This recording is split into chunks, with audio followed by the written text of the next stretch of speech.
Hi everyone, this is Sal with Moon Valley Nurseries, and today we're talking about pests and disease that can be in your home garden and how to treat them.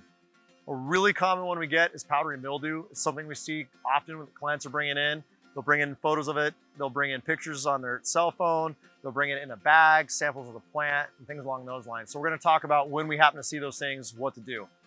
Some of the common plants we happen to see them on, I'd say roses is probably the most common. So when we see them on roses, we kind of want to understand, where they're at in their landscape, how old the plant is, and maybe what we can do to help treat it in the future. So if it's a little bit older plant, we like to go through and talk about some preventative maintenance first. So let's go through that. Preventative maintenance on a rose bush or any really landscape item, if you got powdery mildew, is to make sure we're not getting overspray onto the plant. Make sure we don't have sprinklers or something spraying on there. It's creating an extra amount of moisture. Once we know that that's not an issue, we'll go through, and if we're getting, kind of depending on what we're talking about, if it's roses, we're going to kind of thin the plant out, trim it properly to allow light and air to get inside the plant. That helps reduce it quite a bit. Another thing we like to do is just make sure that we're watering and fertilizing properly. It's actually really overlooked and it's a pretty easy fix. So we'll walk you through that, see what you're doing, see what you're using, and make sure we're using the right stuff. Now that we know that what we have and we're trying to treat it, we're trying to get rid of it, we need to kind of talk on treatment. So we're going to go through and we're going to use two big items that I really like to suggest and recommend.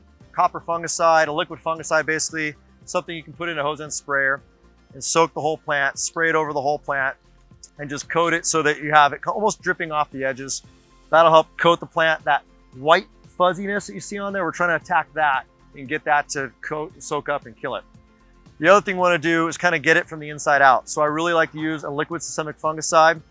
And if you've got a good bucket like this Moon Valley bucket, it's fantastic to use. You can mix that into the bucket and pour it in and around the plant. It soaks it through the roots and it really helps get it into the plant so you don't have that issue come back up on you in a hurry. Once we've kind of treated the actual disease in this case, we want to go through and use some fertilizer. So most of your plants that have that, you really want to push off the old growth and put out new growth. So we're looking for something with a lot of nitrogen in it, like our moon dust. That'll push a lot of new growth, a lot of green growth for you. It'll help with flowering in that as well. It does certainly have that to it. But we're looking to do that first and foremost. And at the same time, if that plant's already a little unhealthy, let's give it a kickstart. Let's get it some moon juice. Let's get it all those vitamins. Let's get it excited and happy again with that first liquid. Let's teach it to start growing new roots and, of course, new leaves and get it happy. If you guys want to come in, if you have any questions, any concerns, like we're talking about with powdery mildew or anything else going on in your home, please come and see us. We'll take great care of you. We got some brochures we can hand you so you can kind of take care of this on your own in the future. You can always check us out online. We got nursery pros ready to help you out. Love to see our customers. We love to make sure your garden's looking its best, your trees and shrubs are growing their best. Come see us. We're glad to help you out. We'll see you on the next trip, guys.